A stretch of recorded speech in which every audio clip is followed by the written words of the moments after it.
Students, future perfect continuous tense बहुत से students इसको डिफ़िकल्ट समझते हैं। इसका यूज़ क्योंकि बहुत ज़्यादा कम है और इतना ज़्यादा इसको इंग्लिश लैंग्वेज में यूज़ नहीं किया जाता, लेकिन बहरहाल ये टेंस है और इसका एक प्रॉपर यूज़ है, इसलिए हमें इसको समझना बहुत ज़्यादा ज़रूरी है। तो इसकी पहचान से इसको शुरू करते हैं। फ्यूचर परफेक्ट कंटिन्यूस टेंस को रहा होगा, रही होगी, रहे होंगे वगैरह वक़्त के साथ आता है। वक़्त से मुराद ये नहीं है कि हम कह दें वो सुबह को काम कर रहा होगा, सुबह को एक स्पेसिफिक टाइम पे नहीं, बल्कि यहाँ पे ड्यूरेशन ऑफ टाइम आएगा तो टेंस ये यूज़ किया जाएगा। अगर आप ड्यूरेशन ऑफ टाइम को यूज़ नहीं करते तो आप इस टेंस का ठीक से फिर यूज़ को नहीं समझ पाए। अगर एग्जैक्ट टाइम बता दिया गया है, ड्यूरेशन नहीं है, फिर आप फ्यूचर कंटिन्यूस टेंस यूज़ करेंगे। अगर ड्यूरेशन ऑफ टाइम बताया गया तो फिर आप future perfect continuous tense use करेंगे। इसकी एग्जांपल इसी तरह है, वो सुबह काम कर रहा होगा। हमने कहा वो सुबह काम कर रहा होगा तो हम स्पेसिफिक बात कर रहे हैं, इसलिए यहाँ पे हम फ्यूचर कंटिन्यूस टेंस इस्तेमाल करेंगे।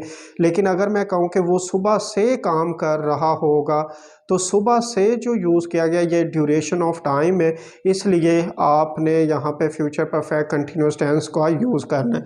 तो इसलिए यहाँ पे एक तो वक़्त का दुरानिया आएगा और दूसरा ये कि आपने इसकी ये तरतीब याद रखनी है। सबसे पहले सब्जेक्ट, फिर विल हैव बीन या शैल हैव बीन, फिर आईएनजी फॉर्म और ऑब्जेक्ट हम यूज़ करेंगे तो इसका टेंस का कोई पूरी तरह हम इंग्लिश कर सकते हैं। और पिछले जो सीरीज़ हैं वीडियोस की उसमें आप पढ़ चुके हैं, आई और वी के साथ हम शैल हैव बीन यूज़ करते हैं और बाकी सब के साथ हम विल हैव बीन यूज़ करते हैं। तो इसमें भी हम जो है आई वी के साथ शैल हैव बीन और बाकी सब के साथ विल हैव बीन और प्लस जो है यहाँ पे आईएनजी फॉर्म यूज़ की जाएगी। और इसके बाद जो ड्यूरेशन ऑफ टाइम होता है उसमें हम सिंस या फॉर यूज़ करते हैं। तो सिंस और फॉर का जो है लास्ट 2 वीडियोस में मैं आपको तरीक़ाकार बता चुका हूँ, तो इसमें भी हम आपको बता देते हैं कि सिंस जो है मुकर्रर वक़्त के लिए, या आप सिंपली इसको याद रखने के लिए समझ लें कि नाम जहाँ पे आएगा, मसलन वक़्त का नाम क्या है, 2 बजे से 10 बजे से 15 बजे से, ठीक है, यानी 15 इस तरह से कि 3 PM हो जाता है।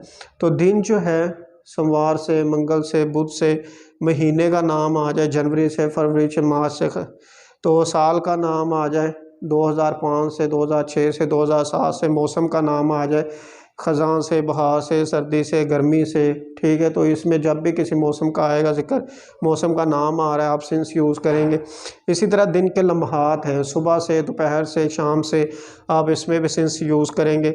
और ज़िंदगी के लम्हात का नाम जैसे कि बचपन से, जवानी से, बुढ़ापे से इसका ज़िक्र आता है तो आप सिंस यूज़ करेंगे। कल से, कल रात से, कल सुबह से, या पिछले दिन से, पिछले साल से, पिछले हफ्ते से, पिछले महीने, जब भी पिछले लगा दिया गया तो फिर स्पेसिफिक हो गया, तो इसलिए आप इसके साथ सिंस यूज़ करेंगे। बाकी अगर तादाद आती है जैसे कि गैर मुकर्रर वक़्त है, गैर मुकर्रर वक़्त यानी कि आप उसको याद रखने के लिए समझ सकते हैं कि तादाद आए, जैसे 2 सेकंड से 5 सेकंड से, इन सब के साथ फिर तादाद लगा दी जाएगी। 2 मिनट से 5 मिनट से, 10 घंटे से, 2 घंटे से, 5 घंटे से, 2 दिन, 4 दिन, 5 दिन, 2 हफ्ते, 5 हफ्ते, 4 हफ्ते, 2 महीने, 4 महीने, 5 साल, 10 साल। इस तरह से जब किसी भी तरह इनके साथ तादाद आएगी तो आप जो है फॉर यूज़ करेंगे। काफ़ी देर से, लंबे अरसे से ये आता है तो फिर भी आप फॉर यूज़ करते। तो सिंस और फॉर के बारे में क्लियर होना चाहिए।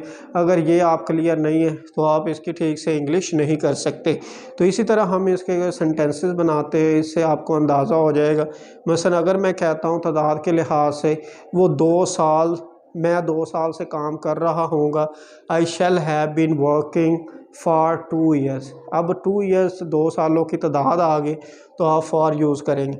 We shall have been doing this work since childhood, हम बचपन से ये काम कर रहे होंगे, तो बचपन से ये काम कर रहे होंगे, बचपन यानी कि ज़िंदगी के लम्हात का नाम आ गया तो आप यहाँ पे सिंस यूज़ करेंगे।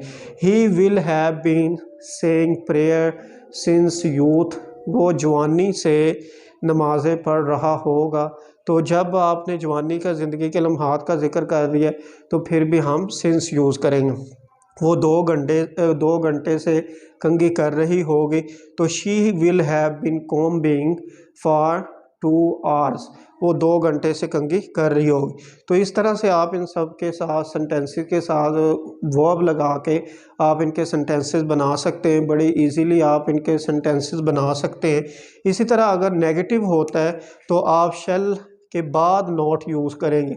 मसलन 3 पार्ट्स हैं अगर हेल्पिंग वर्ब के, तो पहले के बाद आप नॉट यूज़ करेंगे और पहले को ही इंट्रोगेटिव सेंटेंसेस में शुरू में लेके आएंगे। जैसे इंट्रोगेटिव में हम पहले को शुरू में ले आए, बाकी जो 2 हैं वो सब्जेक्ट के बाद आएंगे।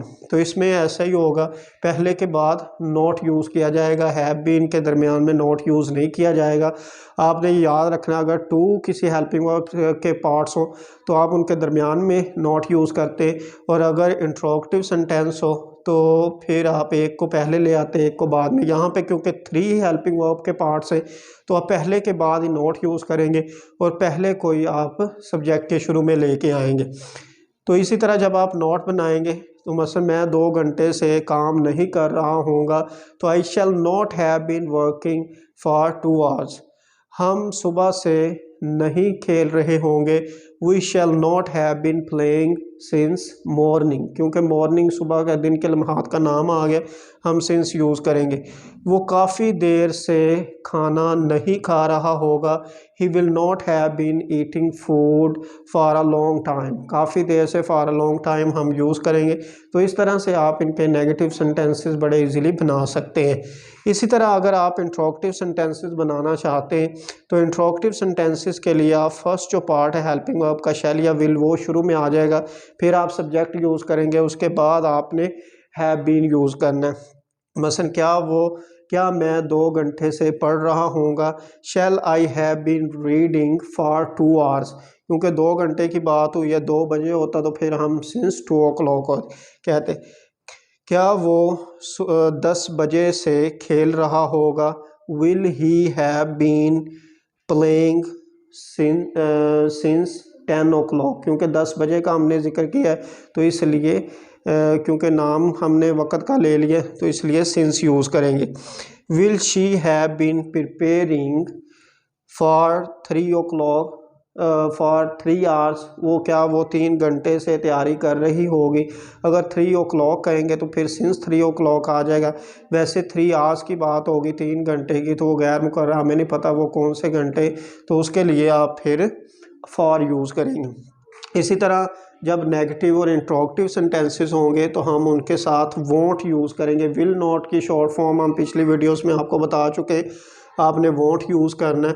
और क्योंकि जो है फर्स्ट है हेल्पिंग वर्ब का पार्ट शुरू में आता है तो नॉट हमने साथ में इसके अटैच कर दिया, इसलिए दोनों ये शुरू में आ जाएंगे।